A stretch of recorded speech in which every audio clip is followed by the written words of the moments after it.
2.2 lakh people might have already been infected by COVID-19, and this is as per medical experts. Now, this doesn't not only talk about the way we discipline ourselves, it also talks about the way we as community should behave. Now, considering it takes 4 to 5 days for a person to develop symptoms, it takes another 2 to 3 days for a person to actually get his report and see whether he's tested positive. Now, that means we're talking about at least 5 to 10 days for a person who's already been infected. Now, this is very, very shocking. My name is Pawan Sriram and I'm the CEO of Learn Engage. And as a part of my Q&A this week, I wanted to bring to you understanding of how COVID-19 is spreading very large in residential communities. At a place that I live, we have 5,000 residents, and it's imperative to know what kind of precautions we need to take as individuals, discipline ourselves, understand myths and misconceptions, and more importantly, make sure that the community is safe at large. Series this evening.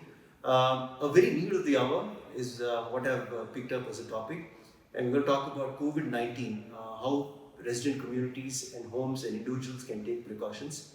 I have with me today Dr. Ganesh Pratap, interventional pulmonologist and head of respiratory medicine at Prakriya Hospitals.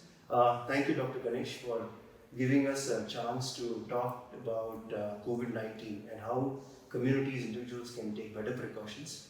Kindly introduce yourself and tell us more about what you're seeing at Prakriya today and the kind of cases that are emerging in the last few months.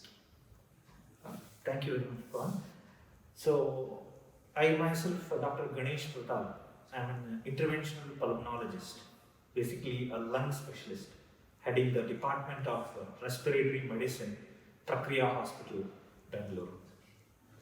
So, the situation now which have arrived is really a pathetic one. So, such a kind of situation which I have never ever seen in my life. So, we are usually called as pulmonologists. So, this terminology is for the doctors who treat respiratory diseases. So, we are usually known as respiratory physicians. So, among them, some are interventional pulmonologists, where they do minor or major interventions to repair the lung parts. Right? So now coming to the present situation, the COVID, actually during the first lockdown, the lockdown is actually a time, it's a bridging gap given for the system to get ready for the pandemic. Pandemic is nothing but, what is meant by pandemic is the disease which is spread all over the world, which comes in a particular cross section of time which was not expected. See, normally the corona, this is actually, we didn't expect such a huge number of infective rate at that particular of time. We have other diseases, but the prevalence rate or the incidence rate is fixed. For that particular system, we are ready. We from the hospitals, we are ready. But corona is a surge. It is a surge which has happened. Actually, the first lockdown had given us opportunity to get ready, but unfortunately, I think we took the disease a little bit lightly.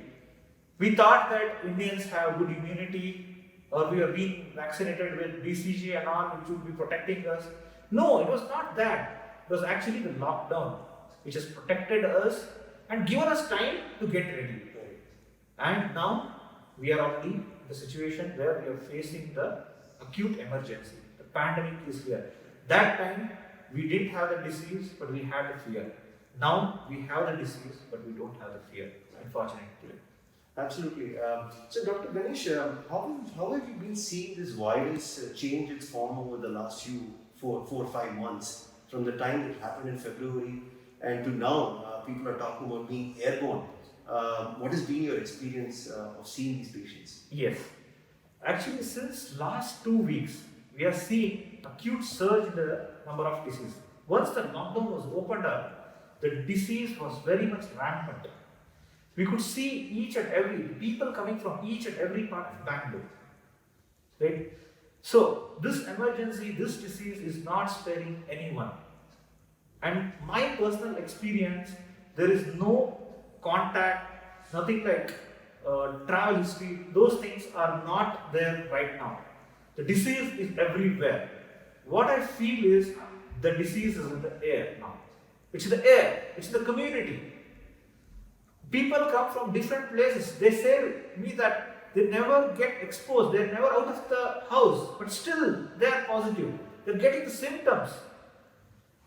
You know how they are coming to the casualty? There is a line of people who are coming to the flu clinic. Every hospital has this flu clinic. They come with acute, severe myalgia, pain, severe joint pains, severe fever, headache, vomiting, and this anosmia. What it means is loss of smell, dysgeusia, loss of taste. It is just acute viral fever presentation with the respiratory component of cough, expectoration, and breathlessness. This is what the people are coming and presenting to us. Okay. So, from what I spoke to you earlier, you said that you've been seeing almost 20-25 cases, and 80% of them are asymptomatic. They come to you and then you realize that it's very critical. What precautions do you think people should take, before even coming to you, Yes. and making sure that they are aware of this problem? So at this point of time, what I want to tell the community is, this is the war zone. Literally, we are in the war zone. In the war zone, the important point is we should know our enemy properly. So Corona is our enemy. It's between you, me, and that. So we all together, we have to fight. We have stopped running out of this. There won't be any more quarantine now, because people who are not having symptoms, who are getting positive, we are sending them back to home isolation. Because we are short of beds over there. We are not prepared for this. So we are entertaining only symptomatic patients. Right now, today in Bangalore, we don't have beds. People are running in the ambulances all over the whole Bangalore for beds. We don't have COVID ICU beds. This crisis is mainly because we are acute shortage of manpower. We don't have the sisters or D group workers who are voluntarily ready to work. 50% are getting back, stepping back. So what I want to tell the community of doctors and everyone is, now the time has come to fight. We have to stand against it. We have to fight. So because one or the other day, once the lockdown gets opened, we all are going to get infected by this. The only thing is, we should know how to escape this, because we know that 85% of people are asymptomatic. That means, if we take the population of 1.2 crore of Bangalore, 80 lakh people will be asymptomatic. 15 lakh will be symptomatic. Among 15 lakh people, around 5 lakh people may go critical, for which the whole Bangalore is not literally ready. So this lockdown, what is being given is to get ready. So all the hospitals in the city are running up, they are making extra beds, they're calling for the doctors, they're calling for the nurses, they have removed the parking lots, they have put up beds over there, they have put up beds on the top roof. This condition I have never ever seen in life. So I request all the people, I think no media people can enter the war zone and see, because they're all forbidden there. So I was there in the war zone. I see the patients who are coming. Now the disease is in front of us. This thing is not being shooted anywhere. Nobody knows this. So I want everyone to be aware of this condition, that we all together will fight it. So as I made you all people aware, just I told the list of symptoms you should be aware of. Sure. The people who are more critical, the 15% symptomatic and 5% people who are going criticality, are the people who are having comorbidities like pre-existing disease, hypertension, diabetes, or any pre-existing respiratory diseases, are the people who are going into critical condition. Right. So rest of them are coming with acute myalgia, fever. So whenever, what I want to educate our community or give the awareness is, whenever they have these set of red flag signs in them, they should directly pitch into the flu clinic. Now every hospital in the city has separate flu clinic. Right. Voluntarily they have to go to the flu clinic, they have to meet the doctor, they have to enumerate their symptoms. If they are a suspect, they will be swabbed immediately. The swab will come within 48 hours. Then we know what is the status, whether positive or negative. Then it will be treated accordingly. Yeah. Okay.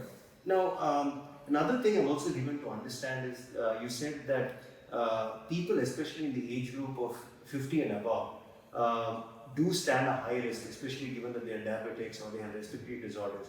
Now, what do you suggest that families of such people, given that we already have elderly relatives, parents, what do you suggest that such families and people do, to make sure that they don't end up at this stage? See, this lockdown might be continuing still more time, or it might be there. It may end for a week. It's a very difficult or challenging time for even government to handle this situation. They're all being, each and every one who is fighting with this corona are being stretched like anything. We're all overburdened now. We're trying to handle the situation. Even the doctors who are there in the field, they know very minimal about this disease. We don't have drugs. We don't have vaccine. So we're being stretched for the situation. So this thing should be known to the system. So even the lockdown, closing up of lockdown or opening up of lockdown is like just a balance. If you close the lockdown, the economy will go down. If you want to get good economy, you have to open up the lockdown. Again, the burden of disease will go. So we have to fight against this. One or the other day, the lockdown is going to open. But till the lockdown is there, so as you ask the question, how these people should be. So these people above 50 years who have pre-existing disease who require regular consultation, I request them to go for a video consultation. They can opt for a video consultation. Instead, if they are stable, if they don't have any disease, if they are taking continuously the normal drugs, which are regular medications, they can video consult their specialist and they can continue with their medicines. Right now, I don't suggest anybody who are normal to go to a hospital. Right? And second thing, in a community like this, where you have population of more than 1,000 or 2,000, you list all the people who are above 50 or who are having pre-existing disease. I hope there will be 1 or 2 doctors in the community. You can make a screening area, 1 hour every day. You can make a list of these people. They can take pre-appointment. They can come with their reports. They can get screened with a doctor, and they can be in touch if any emergency happens. Right? And every community should have this thermal gun and pulse oximetry screening, so that whenever a person comes in or comes out, so they can screen it over there, and if they have any symptoms or anything, fever or pulse oximetry, desaturation, that can be noted, they can be subjected voluntarily for screening. This is what I suggest for communities or gated communities. Now, one other point that we also spoke about, and I think a lot of people are buying over-the-counter immunity boosters, drugs. They're using herbal kashaya and all of that. Do you think that's a good way of making sure that we don't have COVID at all? Or? There is nothing which can protect us from getting infected by COVID. If there is something is there, the pharma industry is ready to put billions and billions of dollars to get. If really it is working. Right now there is nothing. Immunity boosting is a big concept. What are the things which boost our immunity? Are really this natural food items, like your eggs. Egg is a complete protein. It builds your protein. You don't have any adulteration in it. So I request all the people not to go for a pre-prepared packaged products. I want them to have the natural things, natural vegetables. Then they can have citrus fruits which are rich in vitamin C, calcium-rich ragi, jawar. Then they can have more of fluids in the daytimes. And I always request for boiled and cooled water over filters. Boiling the water at a degree of 100 degrees, it kills most of the viruses or bacteria. So boiled and cooled water is preferred over the filter water, whatever the filter they might be having. And I don't recommend any volunteer supplementation on counter. This is what will protect. And what I ask for the mankind is avoid these junk foods or refrigerated products which will aggravate your cough, which will aggravate your cold, so that you may get some normal infection also. But the situation is not ready to handle your normal thing in corona, so you may get biased, you may go panic. So unnecessarily don't invite the normal infection also. Stay safe, stay secure. That is what I wanted to mean. Done wonderful job. they're doing their job. I'm really thankful for them till now, whatever they have done. But there are some challenges for them also. If we stand in their shoes, then only we can understand. The system, what is there? There is a balance between the lockdown and the disease. Once you open up the lockdown, disease will increase. Once you do the lockdown, disease will come down, but the financial burden will increase. So it's a very difficult situation for the government also. They have done maximum things. They have done the beds, they have done the infrastructure, they have purchased the land, they have built a building, they have bought the beds, they have bought the equipment. The most critical part here is we are not having the equivalent number of manpower. We are short of manpower. The number of people who were working in the medical system was for the normal diseases. The corona is an add-on disease. We require still more manpower for this. We are building the blocks, but we are not getting the manpower. We want volunteers to work so that we all together, we, system, people, government, all together will fight against this corona and win the battle. I am sure we will win the battle. Absolutely. Thank you, Dr.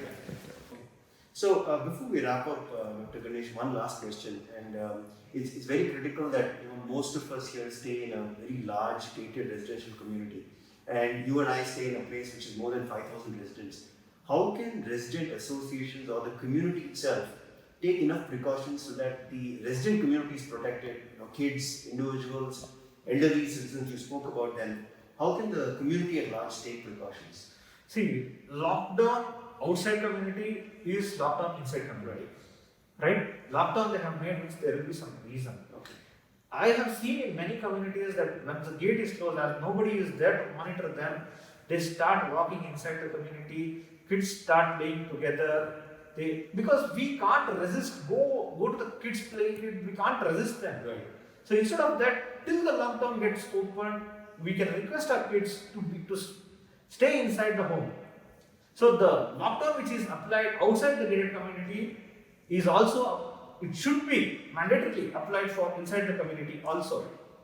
Okay. Being inside the community is not the privilege because corona is everywhere.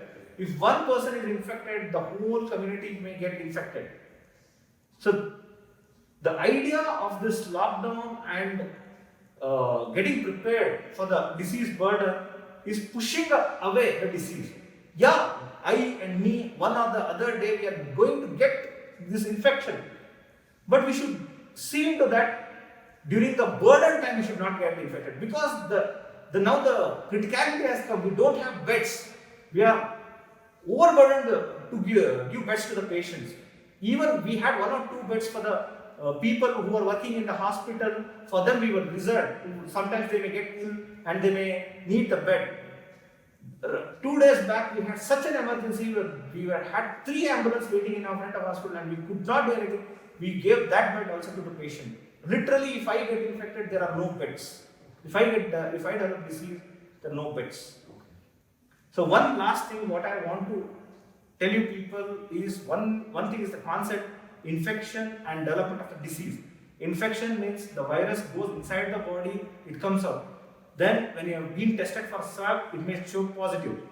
All infected people, this is what it means by infection. Once the virus goes inside the body, it may come out. You may develop or you may not develop a disease. Once it is there inside, when we test for the swab, we will get the positive report. That is called infected or positive. 85% of the people stay asymptomatic, they don't develop any disease. 15% of the people, they develop disease, corona disease. Development of disease means they develop the symptoms, cough, expectoration, breathlessness, chest pain, fever, myalgia. These are the things. So, whenever we have these red flag signs, you go emergency to the flu clinic, you tell your symptoms, meet the doctor, get swab check done, please save this community. Thank you.